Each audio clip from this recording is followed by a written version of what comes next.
পল্টুদা, ও পল্টুদা, পল্টুদা। একই রে ল্যাংচা, তুই এত সকালবেলায়? পল্টুদা, একটা পাকা খবর আছে।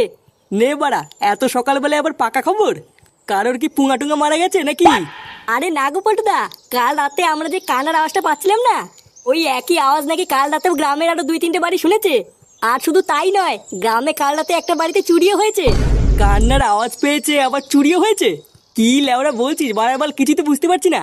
হ্যাঁ গো পল্টুদা, পুরো গ্রাম তো তাই বলছে, আমিও তো কিছু বুঝতে পারছি না। তুই লেওরা এক কাজ কর, ক্লাবে গিয়ে বস, গিয়ে আমি এক্ষুনি আসছি। তারপর দেখছি ব্যাপারটা হচ্ছে কি।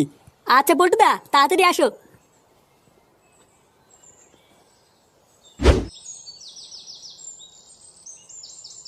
আমা, মা। হ্যাঁ বল। বাবা কোথায় গো? বাবা কাজে গেছে, ফিরতে রাত হবে। আরে চোদন, বাপ আজকে বাড়ি নেই। হ্যাঁ লেওড়া, যাই এই ফাঁকে একটু ক্লাব থেকে ঘুরে আসি। হ্যাঁ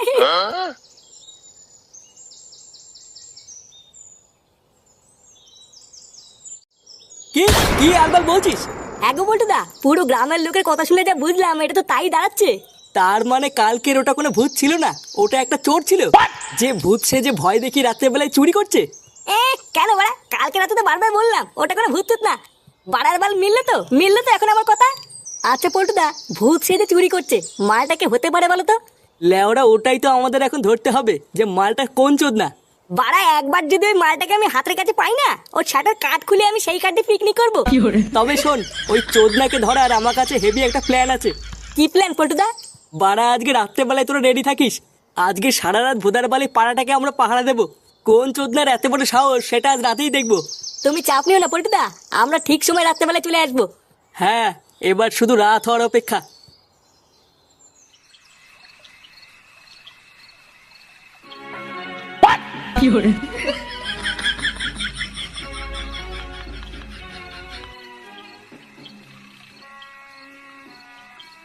লেওড়াগুলো চোখ কান ভালো করে খোলা রাখবি, একটা মাছিও যেন যেতে না পারে।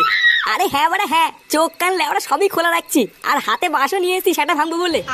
কি ছেলেটা কালকে আমাকে ধাক্কা মেরে পালিয়েছিল, একবার ধরতে পারলে না, এই বাঁশ ওর গাড়ে মেরে ভাঙবো।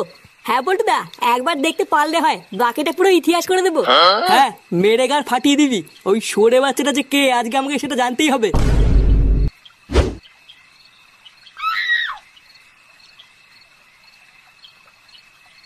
কে রান্না করছে লেওড়া, এক পিস দিলেও তো হতো। লেওরা, ভালো মন্দ খেতে গেলে না সংসারে টাকা দিতে হয়, বুঝলি তো? না হলে অন্তত হাতে হাতে কাজ করে দিতে হয়। আরে হ্যাঁ বাড়া, বাবা তো বলেছিল হাতে হাতে কাজ করে দিলে বাড়িতে ভালো মন্দ রান্না হবে। না বাড়া, যাই হাতে হাতে একটু বাড়ি থেকে কাজ করে দিয়ে গিয়ে।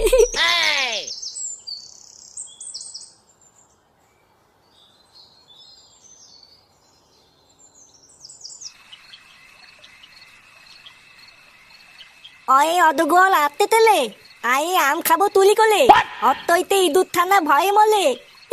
দাদু, কেমন লাগতে আমার পলা? দারুণ লাগছে দাদু ভাই, পড়ো পড়ো, মন দিয়ে পড়ো। পড়াশোনা করে তোমাকে অনেক বড় চাকরি পেতে হবে। তুমি বড় হয়ে ডাক্তার হবা, ইঞ্জিনিয়ার হবা, আর সবাই আমাকে ডেকে ডেকে বলবে, ওই দেখো ডাক্তার ফাটার দাদু যাচ্ছে। তোমার বাপটা তো আর আমার মুখ রাখলো না, পুরো গ্রামে আমার মান সম্মানের পুঙা মেরে দিল। তাই এখন যা করার তোমাকেই করতে হবে দাদু ভাই। দাদু, আমি অনেক বড় চাকরি করবো। হ্যাঁ হ্যাঁ দাদু ভাই। বাবা, তুমি কি রাতে রুটি খাবে না ভাত খাবে? ও, রুটি করো বৌমা, আজ রাতে আর ভাত ভুত খাবো না। আচ্ছা বাবা, ঠিক আছে। কি তুই এখানে? বানার বল, এখানে কি করতে এসছিস? যা এখান থেকে যা। দেখো, আমি কিন্তু এখানে কোনো ঝগড়া করতে আসিনি। তা কি গার মারাতে এসছিস শুনি?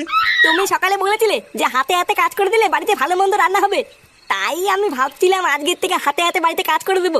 কি সত্যি তুই বাড়িতে হাতে হাতে কাজ করে দিবি? হ্যাঁ, তাই তো ভাবছিলাম। তা বাসন মাজা, বাজার করা, এগুলো করবি তো? কি, বাসনও মাজতে হবে নাকি আমাকে? তাছাড়া আর কি বাল করবি? শুধু বাসনই নয়, ভালো মন্দ খেতে গেলে ঘরও মুছতে হবে। করতে পারলে বল, না হলে বেরো এখান থেকে। হ্যাঁ হ্যাঁ, ঠিক আছে ঠিক আছে, তাই করবো। লেওড়া, এছাড়া তো আর কোনো রাস্তাও নেই।